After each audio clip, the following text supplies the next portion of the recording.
Makeup last ചെയ്തില്ല എന്നൊരു പരാതി നമുക്കിനി ഒഴിവാക്കിയാലോ?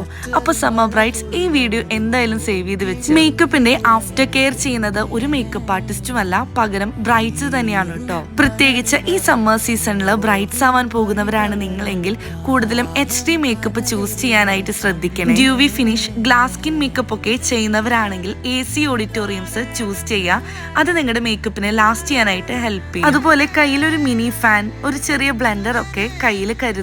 അധികം വെയിലത്ത് നിന്നുള്ള ഫോട്ടോഷൂട്ടും കാര്യങ്ങളൊക്കെ നമ്മൾ മാക്സിമം ഒഴിവാക്കാനും ഒന്ന് ശ്രദ്ധിക്കണേ. മേക്കപ്പിന്റെ ആഫ്റ്റർ കെയർ നമ്മൾ എത്രത്തോളം നന്നായി ചെയ്യുന്നുവോ അത്രത്തോളം നമുക്ക് ലോങ് ലാസ്റ്റിംഗ് കിട്ടും കേട്ടോ. അപ്പൊ ഇനി ഇന്നത്തെ ബ്രൈഡിന്റെ വിശേഷത്തിലേക്ക് വരാം. ഇത് ബ്രൈഡ് രേഷ്മയുടെ ഒരു ഡിമാൻഡ് നമുക്കൊന്ന് കേട്ടാലോ? സ്കിൻ ടോണിനേക്കാളും കുറച്ചുകൂടി ഒരു ഷെയ്ഡ് ബ്രൈറ്റ് ആയ കുഴപ്പമില്ല. അപ്പൊ നമുക്കിനി രേഷ്മയുടെ ഫൈനൽ ലുക്ക് കണ്ടാലോ?